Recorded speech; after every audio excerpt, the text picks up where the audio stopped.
Actors जो है उन्होंने सुसाइड कर लिया। तो अगर जो लोग समझते कि अर्नब के साथ में अन्याय हो रहा है, अर्नब के साथ में जो है एक्सप्लॉइटेशन हो रहा है, अर्नब की इमेज का एक्सप्लॉइटेशन हो रहा है और अर्नब को जो परमवीर सिंह को बोलने की वजह से फंसाया जा रहा है, तो वो लोग समझ जाइए कि ये कोर्ट का मामला है, ये जो है हाई कोर्ट का मामला है। वो कोर्ट के मामले में हमारा राइट नहीं बनता है कि हम किसी तरह की कमेंटबाजी करें, क्योंकि हमारे यहाँ पर हमारे लोकतांत्रिक व्यवस्था में सबसे ज्यादा विश्वास हम सत्ता पर रखते हैं, वो जो कोर्ट की शक्ति पर रखते हैं, हमारे कानून की शक्ति पर रखते हैं, तो कानून को अपना काम करने दिया जाए। खैर हम आगे बढ़ते हैं और जो पूरी बातें जो कर रहे हैं अमित शाह जी, जाके पश्चिम बंगाल में बैठ गए हैं। बिहार में बीजेपी ने पूरी तरह से अपनी हार मान ली है। बिहार में कोई भी बीजेपी का नेता अपनी उपलब्धि गिनाने को तैयार नहीं है। अमित शाह पल्ला झाड़ के निकल चुके हैं, मोदी जी निकल चुके हैं और मोदी जी लेटर लिख रहे हैं बिहार में। उसमें बताया जा रहा है कि बिहार की जो भी चुनावी कैंपेन है उसका उद्देश्य बिहार में विकास और विकास ही है, जो कि अपने आप में पूरी तरह से गलत बात है, क्योंकि उसमें सिर्फ घुसपैठ की बात हुई है, सीए एनआरसी की बात हुई है, उसमें अनाज बांटने की बात हुई है, उसमें कोई काम की बात ही नहीं हुई है। और वहीं दूसरी तरफ पश्चिम बंगाल में जाकर, दक्षिणेश्वर मंदिर में जाकर अमित शाह बोल रहे हैं कि उनके पास में कोई मुख्यमंत्री का फेस नहीं है। ये कह रहे हैं कि ये सीए एनआरसी के चलते ये घुसपैठ कराएंगे अपने देश में, बूचड़खानों की बात कर रहे हैं।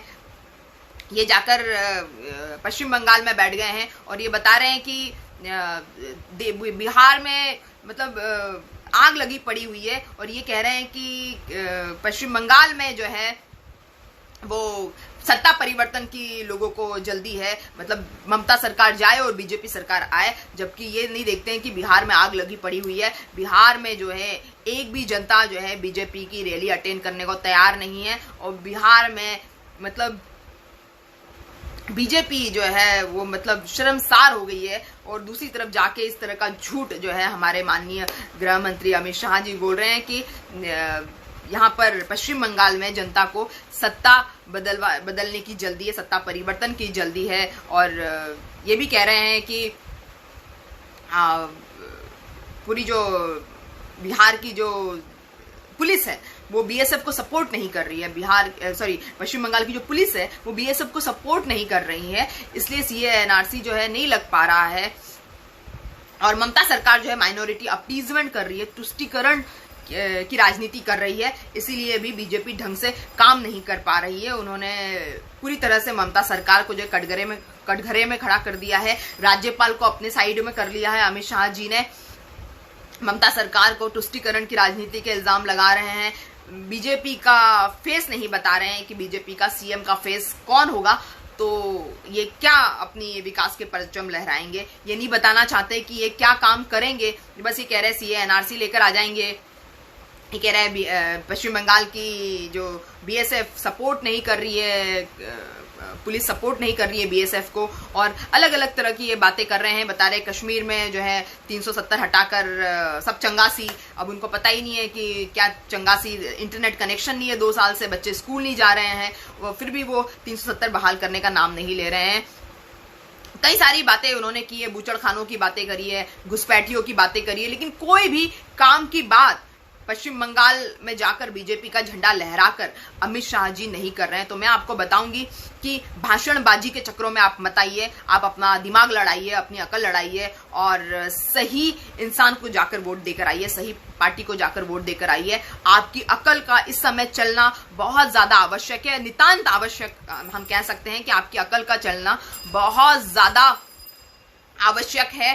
और ये गलत चिट्ठियां और ये जो वहां से बिहार के मधुबनी से योगी आदित्यनाथ जो है उल्टे पुल्टे लोगों की गलतियां गिनवा रहे हैं, दूसरी पार्टियों की गलतियां गिनवा रहे हैं, लेकिन दूसरों की गलतियां गिनवाने से इलेक्शन नहीं जीते जाते हैं। इलेक्शन जीते जाते हैं आपकी उपलब्धि बताने की वजह से, आपकी उपलब्धियां गिनवाने की वजह से इलेक्शन जीते जाते हैं। लेकिन चाहे मोदी जी हो, चाहे अमित शाह जी हो, चाहे हमारे माननीय सीएम योगी आदित्यनाथ जी हो, जो बिहार के मधुबनी में बैठ के अर्नब को सपोर्ट कर रहे थे, इन सब लोगों को अगर मैं बता दूं तो किसी की भी गलतियां गिनवाने से और लालू जी की वाइफ के बच्चे गिनवाने से और इस तरह से उल्टी सीधी जुमले देने से और एक कहीं का कहीं भाषण देने से इलेक्शन नहीं जीते जाते हैं। और तुष्टीकरण की राजनीति अगर ममता ने की है तो ये लोग जो बीजेपी के जो नेता हैं, इन्होंने भी जाके दुर्गा पांडालों में अपनी राजनीतिक रणनीति बना ली है। तो तुष्टीकरण की राजनीति कहाँ से आ रही है और माइनॉरिटी अपीजमेंट कहाँ से आ रहा है? एक सेकंड टाइम देना मुझे। आगे बढ़ते हैं। इसके बाद में मतलब बीजेपी अपना फेस सब जगह छुपा लेती है, क्योंकि बीजेपी का फेस सामने आते ही, बीजेपी के मुख्यमंत्री का फेस सामने आते ही बीजेपी चुनाव हार जाती है। जैसे अमित शाह बड़े एक्टिवली दिल्ली विधानसभा चुनाव में लगे हुए थे, उसके बाद में दिल्ली विधानसभा चुनाव हार गए। तो कहीं ऐसा ना हो जाए कि अमित शाह इतने एक्टिवली पश्चिम बंगाल में जो बैठे हुए हैं, शायद इसीलिए उनको बिहार नहीं भेजा है, पश्चिम बंगाल में जाके बैठे हैं, पश्चिम बंगाल में जाके बैठ के ये लंबे चौड़े भाषण दे रहे हैं, मोदी जी प्यार भरा पत्र लिख रहे हैं बिहार को, अमित शाह जी वहां निपटा रहे हैं, पश्चिम बंगाल में ममता सरकार को बैठ के लताड़ रहे हैं और ये बड़ी बड़ी बातें करते हैं, लेकिन अपना जो है फेस नहीं बताते कि सीएम का फेस क्या है। और सीएम का फेस अगर बताते हैं तो फिर पोस्टर से हटा लेते हैं, जैसे इन्होंने बिहार में हटा लिया। तो इस तरह की भाषणबाजी और ड्रामेबाजी में आप मत आइए, क्योंकि लगता है कि जिस तरह से बिहार में बीजेपी सरकार ने अपने हथियार डाल दिए हैं, वैसे ही थोड़े दिनों में पश्चिम बंगाल में भी बीजेपी को अपने हथियार डालने पड़ेंगे, क्योंकि सीए, एनआरसी और घुसपैठ की बातें करके और बूचर खानों की बातें करके जनता शायद ऊब चुकी है और जनता को कुछ नया मसाला मिलने का नाम नहीं ले रहा है। तो आप अपना वाइज डिसीजन लीजिए और मेरा जो है अल्टीमेट वोट केयर गाइड शुरू रहेगा। आगे बढ़ते हैं, हम थोड़ा बॉलीवुड की तरफ आते हैं। थोड़ा सा रिया के जो वकील है सतीश मान शिंदे, इन्होंने कुछ खुलासे किए हैं और ये लगातार खुलासे करते आए हैं। अभी इन्होंने नए खुलासे कर दिए कि 13 तारीख को रिया बाहर गई थी, लेकिन ये खुलकर नहीं बता रहे कि रिया के सुशांत से मिली थी या नहीं मिली थी। उन्होंने ये भी बताया कि 8 जून को रिया का और सुशांत का झगड़ा हुआ था और क्योंकि सुशांत जो है रिया की बात नहीं मान रहे थे, जब तक सुशांत रिया की बात मानते रहे तब तक रिया उनके साथ रही, क्योंकि 8 जून को सुशांत ने रिया की बात नहीं मानी। रिया के मुताबिक ड्रग्स या दवाई या जो भी चीज कह दे वो नहीं लिए। सुशांत ने 5 डॉक्टरों की सलाह को भी नहीं माना। रिया के वकील के अनुसार ये 5 डॉक्टर क्या देने वाले थे सुशांत को? ड्रग्स देने वाले थे 5 डॉक्टर या दवाई देने वाले थे? इसका खुलासा भी नहीं हुआ है, लेकिन सुशांत ने 5 डॉक्टरों की बात जो है नहीं मानी, इसीलिए रिया 8 तारीख को सुशांत को छोड़कर चली गई है। और उसके अलावा जो और भी बातें सामने आई है कि जो साजिश और धोखे से भरी हुई सुशांत की जिंदगी है, उसके पन्ने धीरे धीरे खुल रहे हैं कि वाटर स्टोन रिजॉर्ट में रिया का जो प्रोड्यूसर है, रिया के मेकअप मैन घर में आ गए हैं, रिया का प्रोड्यूसर वहां वाटर स्टोन रिजॉर्ट में आ गए, रिया की फैमिली वाटर स्टोन रिजॉर्ट में आ गई है। पूरी तरह से सुशांत के पैसों पर ऐश मार रहे हैं और बाद में सुशांत के मरने के बाद में उसको ड्रगिस्ट करार दे रही है पूरी फैमिली। तो इसके चलते पुलिस को या एनसीबी को जरूर कार्रवाई रिया पर करनी चाहिए, लेकिन एनसीबी अभी तक शांत क्यों है इसकी बात समझ में नहीं आ रही है। लेकिन ये बात तो समझ में आती है कि रिया शायद जबरन दवाइयां या जबरन ड्रग्स देने के लिए सुशांत को मजबूर करती थी और सुशांत जबरन ड्रग्स नहीं लेते थे, दवाइयां नहीं लेते थे, तो रिया झगड़ा करती थी। ये बात इन पूरे मामलात से आप समझ सकते हैं कि ये शायद मैटर हो सकता है कि गर्लफ्रेंड बनने के बाद में एक विश कन्या जैसे कह रहे हैं, मैं नहीं कह रही हूँ, ऐसे बहुत सारे लोग कह रहे हैं, न्यूज़पेपर्स में बहुत सारे न्यूज़पेपर्स कह रहे हैं, तो विश कन्या के रूप में जो है रिया सामने आई है। तो जरूर है, ये जरूर होगा कि विश कन्या सुशांत को विश दे रही होगी और विश देने के लिए कोई ना कोई प्लानिंग बना रही होगी जिसकी कहीं ना कहीं भनक सुशांत को लग गई, क्योंकि बॉलीवुड में बताया जाता है कि ड्रग्स बहुत ज़्यादा प्रेवलेंट है, बहुत ज़्यादा प्रेवलेंस चलता है ड्रग्स का। तो शायद रिया, जिस तरह से रिया का भाई ड्रग्स सप्लायर था, तो शायद रिया अपने भाई का बिजनेस बढ़ा रही थी, ऐसा समझ में आता है। खैर ये तो बात की बात है, ये सब एनसीबी और कोर्ट डिसाइड कर लेगा। हम आगे बढ़ते हैं कि करिश्मा प्रकाश जो दीपिका की टैलेंट मैनेजमेंट मैनेजर है क्वान कंपनी की, जिससे रिया भी कनेक्टेड है। करिश्मा ने रिया से संबंध होने की बात, रिया को पहचानने की बात मान ली है और करिश्मा ने बताया कि हाँ वो रिया को जानती है और रिया और करिश्मा प्रकाश के सीधे तौर पर ड्रग पैडलर से संबंध है। करिश्मा प्रकाश बहुत दिनों से गायब थी और अचानक प्रकट हो गई और कल प्रकट होने के बाद में करिश्मा प्रकाश ने जो है धीरे धीरे पोल खोलनी शुरू कर दी, धीरे धीरे एक एक परत दर परत जो है वो राज खोल रही है। उन्होंने बताया कि हाँ, उन्होंने दीपिका के लिए ड्रग पैडलर से कई बार ड्रग्स मंगवाई है। उन्होंने ये भी बताया कि वो जो अगिस्या लाओस करके गैब्रिला का भाई और अर्जुन रामपाल का साला, उसको जानती है। उन्होंने ये भी बताया है कि वो दीपिका के लिए उन लोगों से भी, गैब्रिला और अगसिया लाओस से भी ड्रग्स मंगा चुकी है। मतलब सारी चीजें इंटरवोवन है, आपस में एक दूसरे से जुड़ी हुई है और ड्रग पैडलर से ड्रग मंगवाती है करिश्मा के घर पर जो है काफी ज्यादा ड्रग्स मिली है और सीबीडी ऑयल की 3 बॉटल्स मिली है, बहुत सारी दवाइयां मिली है और वीड और हैश जो माल है क्या दीपिका पुछती है कि हैश है ना, तो उस तरह की चीजें भी मिली है। तो अब वो शायद एनसीबी के पूरी तरह से चपेट में आ गई है, लेकिन वो लगातार झूठ बोल रही है, कुछ चीजें छुपा रही है, इसलिए एनसीबी ने उसको अपनी कस्टडी में रखा हुआ है। तो दीपिका के लिए लगातार वो है झूठ बोल रही है, तो ऐसा समझ में आ रहा है। करिश्मा प्रकाश ने रिया चक्रवर्ती से कई बार बातचीत की है और जब करिश्मा झूठ कह रही थी कि वो दीपिका को ज्यादा नहीं जानती है, तो एनसीबी ने उठा के चैट सामने रख दी कि अगर आप दीपिका को नहीं जानती हो तो ये प्रोफेशनल और पर्सनल चैट्स क्यों हैं। ये अमित कौन है जो दीपिका को ड्रग्स पहुंचाने के लिए कोको क्लब जा रहा था, उस पर करिश्मा ने बताया कि अमित उसका सहयोगी है जो लगातार सबको बारी बारी से ड्रग्स पहुंचाता है। और उसने ये बात कबूल की है कि इनकी कई ज्यादा लंबी चौड़ी पार्टियां होती है जिसमें ड्रग्स होना बहुत ज्यादा आवश्यक होता है। और अगर कुछ एक्टर्स तो ऐसे बिना नाम लिए बताया है कि जिनको अगर ड्रग्स ना मिले तो पार्टी छोड़ देते हैं, गुस्से में पार्टी छोड़कर निकल जाते हैं। तो ये दीपिका के जो पुराने सवाल है वो भी पूछे गए करिश्मा प्रकाश से, जिसमें बताया कि आप वीड क्या है, हैश क्या है, तो उसने वही पुराने किस्से पे जवाब दे दिए करिश्मा ने कि हाँ वो सिगरेट बड़ी छोटी सिगरेट को वो वीड और हैश कहते हैं।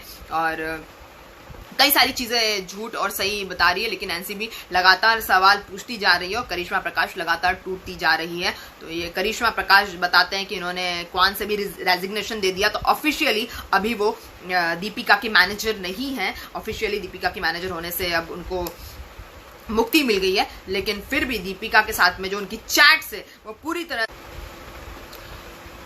तो एनसीबी ने जो है ट्रेस आउट कर लिया है और करिश्मा प्रकाश से लगातार बातचीत चल रही है। दीपिका के साथ में करिश्मा प्रकाश के जो संबंध है वो चैट के चलते सामने आ रहे हैं और वो झुटला नहीं सकती है कि उसने जो है ड्रग पैडलिंग नहीं किया और ड्रग या नेक्सस से उसका डायरेक्ट कनेक्शन नहीं है। अब वो ड्रग सिंडिकेट से दूर रहने की बात नहीं कर सकती। तो अब करिश्मा प्रकाश जिस तरह से गायब हुई थी, किसके कहने पे गायब हुई थी, क्या कहकर गायब हुई थी ये तो पता नहीं है, लेकिन अब जो वो चपेट में आ गई एनसीबी की, तो एनसीबी पूरी तरह से जांच करेगी। वहीं दूसरी तरफ हम देखते हैं कि महेश भट्ट की जो लवीना करके बहू है उनके सैगल या पता नहीं क्या नाम है, सैगल ये शायद उसका नाम, तो वो भी सामने आ रही है लड़की। शी इज अ वुमन, वो सामने आ रही है, बता रही है कि जो महेश भट्ट है वो बहुत बड़े दादा है और वो अपनी बेटी और अपनी बीवी सोनी राजदान के टैलेंट की नुमाइश करने के लिए ऑफिस में बैठे रहते हैं। उनके पास बहुत पैसा, एक गाने से 25 लाख उनको मिल जाते हैं दिन के, और बताते हैं उनके पास बहुत ज्यादा पैसे हैं और वो किसी को एक फोन कर देते हैं तो दूसरे की लाइफ जो खत्म हो जाती है, करियर खत्म हो जाता है, काम खत्म हो जाता है। और वो किसी को अगर उनका विरोध कोई करे तो उनको काम नहीं मिलता है। महेश भट्ट के इशारे पे लोग काम देना बंद कर देते हैं। वो जो बहू है महेश भट्ट की बहन की बहू है, मतलब महेश भट्ट की जो बहन है उनकी बहू लगती है, तो महेश भट्ट की भी बहू है इस तरह से। तो उसने बताया कि ये लोग मेरे घर से मुझे एविक्ट करने के लिए मुझे परेशान कर रहे हैं। मेरे घर से मुझे एविक्ट करने के लिए बार बार मुझे दूध लेने के लिए, सब्जी लेने के लिए, दवाइयाँ लेने के लिए नीचे तक उतरना पड़ता है, लॉबी तक उतरना पड़ता है, मेरे घर तक नहीं पहुंचाते हैं। और इन लोगों ने मुझ पर झूठा फर्जी सूट कर दिया है मेरे घर से मुझे बाहर निकालने के लिए। मुझे 2015 से ये लोग परेशान कर रहे हैं। 2010 में इनकी शादी हुई थी और उनको 2013 में पता चला कि जो महेश भट्ट का भांजा है, जिनकी ये बीवी थी, वो भांजा जो है ड्रग सप्लाई करता है, लड़की सप्लाई करता है। और उस पर जब उसने जाकर महेश भट्ट से कंप्लेन की, लवीना ने, जब महेश भट्ट की बहू ने जाकर उनके बेटे की कंप्लेन की, महेश भट्ट के बेटे की कंप्लेन की महेश भट्ट से, तो महेश भट्ट ने जवाब दिया सो व्हाट। तो इस तरह का जवाब महेश भट्ट साहब ने दिया है। और मुकेश भट्ट और महेश भट्ट लगातार पूरी जिंदगी भर अल्कोहलिक थे, ड्रगिस्ट थे, और इसीलिए उनको कोई बड़ी बात नहीं लगती, लड़की सप्लाई करना भी बड़ी बात नहीं लगती। तो ये बॉलीवुड की सच्चाई, जो इस बॉलीवुड की जो अप क्लोज और पर्सनल रहने वाली उनकी बहू, जो लगातार उनके साथ सेट्स पे काम करने वाली उनकी बहू और लगातार उनकी फिल्मों में कंट्रीब्यूशन करने वाली उनकी बहू ने आकर सामने बताई है। मैंने आपको कल प्रोस्टिट्यूशन इन बॉलीवुड बताया था कि कैसे लाइफस्टाइल और मर्सिडीज का पेट्रोल जुगाड़ करने के लिए आपको प्रोस्टिट्यूशन बॉलीवुड में करना पड़ता है। यहाँ पे टैलेंट की वैल्यू नहीं, यहाँ पे प्रोस्टिट्यूशन की वैल्यू है। और अगर कोई आउटसाइडर आकर यहाँ पर अपना टैलेंट दिखाने की कोशिश करता है तो उसकी बैंड बजाने के लिए बॉलीवुड हमेशा तत्पर रहता है। उसको आउटसाइडर करके जो उसको फ्रस्ट्रेशन, डिप्रेशन में लाया जाता है। जो कंगना कहती है, जो मल्लिका शेरावत कहती है, वो सच कहती है कि अगर आप डायरेक्टर्स को और समटाइम्स प्रोड्यूसर्स को, जब कॉर्पोरेट का पैसा ना हो, तो प्रोड्यूसर्स को, डायरेक्टर्स को और अगर हीरोज को आप खुश नहीं कर सकते, उनके साथ नाइट स्टैंड नहीं कर सकते हैं, तो मूवी आपके हाथ से खिसक जाती है। वो किसी स्टार किड्स, नेपो किड के हाथ में चली जाती है। और नेपो किड को भी कुछ शर्तें माननी होती है। इतनी ज्यादा सख्ती नेपो किड्स पे नहीं होती है, लेकिन फिर भी नेपो किड्स को भी नाइट स्टैंड पर सख्त रहना पड़ता है, नाइट स्टैंड के लिए तत्पर रहना पड़ता है। तो इस तरह की ये बॉलीवुड की सच्चाई है। किसी ने सही कहा है कि all that glitters is not gold. हर चमकती हुई चीज जो है सोना नहीं होती। तो यही चीज जो है बॉलीवुड की सच्चाई है कि आपको फिल्मों में इमोशनल गाने और इमोशनल डायलॉग्स दिखा कर आपसे 300 की टिकट के 400 लिए जाते हैं, 500 लिए जाते हैं। और उसी टिकट के पीछे जो है इतनी बड़ी कॉन्स्पिरेसी होती है, जिसमें लड़कियों को प्रोस्टिट्यूशन करना पड़ता है, जिसमें आउटसाइडर को डिप्रेशन का शिकार बनाया जाता है, ड्रग खिलाए जाते हैं, और ड्रग्स ना लेने पर आपको गंवार कहा जाता है, और ड्रग्स ना लेने पर आपको आउटकास्ट कर दिया जाता है, आपको आउट ऑफ फैशन बता दिया जाता है। ड्रग्स लेने वालों को ही फैशनेबल और कूल समझा जाता है और ट्रेंडी समझा जाता है और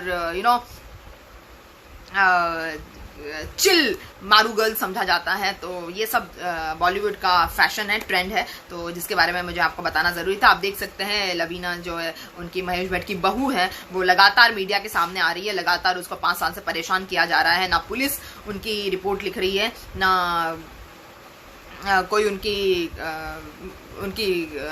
दिल की आवाज को सुनने वाला है, ना उनकी जो वो गुहार लगा रही है, उनका जो वो दुख बता रही है, जो दुख जाहिर कर रही है, कोई भी उसको समझने वाला नहीं है। ऐसा तभी होता है जब गर्ल्स सप्लायर्स की फौज आपके आसपास घूम रही होती है, क्योंकि जो लोग लड़कियां सप्लाई करते हैं वो किसी भी लड़की के रोने को, धोने को, या किसी भी लड़की की मजबूरी को, किसी भी लड़की की परेशानी को समझने में असमर्थ होते हैं, जो कि बॉलीवुड का पूरा की पूरा खेल चल रहा है। बॉलीवुड में कोई भी उनकी बात को सुनने समझने को तैयार नहीं, कोई भी उनको काम देने तक को तैयार नहीं है। सब महेश भट्ट से डरे हुए हैं। और उनकी जो बहन है महेश भट्ट की, वो कहती है कि तुम जाके अपनी शॉपिंग करो, क्योंकि ड्रग्स लेना, ड्रग्स लड़कियों को देना और लड़कियां फिर सप्लाई करना कोई बड़ी बात नहीं है। तो इस तरह की बात जो है महेश भट्ट की फैमिली के लिए निकल के आ रही है। उनकी खुद की बहू और भी कई सारे स्टार्स की जो बीवियां हैं वो निकल के आ रही है। वो कह रही है कि उनके पति जो है वो ऐसी ड्रग्स पार्टियों में जाते हैं कि पता नहीं चलता किसके साथ जा रहे हैं, किसके साथ आ रहे हैं। ड्रग्स जो है बहुत आयत से है और ड्रग इतनी ज्यादा है, 10-10, 20-20 लाइनें बिल्कुल फर्स्ट मिनट से शुरू हो जाती है पार्टीज में। दीपिका की हैप्पी न्यू ईयर की पार्टीज में ड्रग्स बहुत ज्यादा कॉस्टली ड्रग्स बहुत ज्यादा मात्रा में बुलाई गई थी, और फिर रात में 4 बजे जब खत्म हो जाती है तो फिर से ड्रग पैडलर ड्रग्स लेकर घूमते रहते हैं, उनके लिए तैनात रहते हैं। लेकिन क्योंकि ये लोग सब तरफ से सिक्योर्ड है, प्रोटेक्टेड है कानून की तरफ से, पुलिस की तरफ से, इसीलिए इन पर कार्रवाई नहीं होती है। ये सारा जो कच्चा चिट्ठा है बॉलीवुड के, जो असलियत है वो बॉलीवुड की खुद की अप क्लोज और पर्सनल जो उनकी बहुएं हैं, जो उनकी बीवियां हैं, वो खोल रही है। और किसी भी बीवी के लिए, किसी भी बहू के लिए बात बहुत बुरी होगी कि उसका पति या उसका ससुर जो है वो ड्रग्स में हो, पूरी तरह से अल्कोहलिक हो, शराब का आदी हो, गुलाम हो, ड्रग्स का, शराब का गुलाम हो, और लड़कियां सप्लाई करने को बहुत अच्छा मानता हो। तो ये एक बिल्कुल सदमे वाली बात होगी किसी भी अच्छी लड़की के लिए, एजुकेटेड लड़की के लिए। लेकिन बॉलीवुड में एजुकेटेड लड़कियों की भी कमी है, मैं आपको बता दूं। कोई भी 10वीं 11वीं से ज्यादा किसी का दिमाग चलता नहीं है। 12वीं या फर्स्ट ईयर में एडमिशन लेने के बाद दिमाग पूरी तरह से बंद हो जाता है और एग्जाम्स में पूरी तरह से फेल हो जाते हैं, चाहे वो करीना कपूर खान हो, चाहे वो दीपिका पादुकोण हो, चाहे वो XYZ, आप किसी का भी नाम लो। 11वीं क्लास के बाद तो जब फुल फॉर्म जवानी का आ जाता है तो एजुकेशन जो है वो डब्बा बंद हो जाता है और एजुकेशन में दिमाग चलना इन हीरोइनों के बंद हो जाते हैं, क्योंकि एजुकेशन की कमी है। इसलिए जो भी चीजें चलती है उसी को ये लड़कियां अपनी किस्मत समझ लेती है। जैसे कि मैंने कल आपको बताया। आप मेरा कल वाला प्रोस्टिट्यूशन वाला वीडियो जरूर देखिए। अभी के लिए इतना ही। कल फिर मिलती हूँ मैं आपसे लाइव बातचीत में, जिसमें हम कुछ नए और पुराने मुद्दों पर बात करते हैं। मैं आपसे दरख्वास्त करूंगी, रिक्वेस्ट करूंगी कि आप जितना ज्यादा से ज्यादा लोगों को हो सके मेरे वीडियो को शेयर कीजिए, क्योंकि तभी हम एक बुद्धिजीवी समाज का निर्माण कर सके।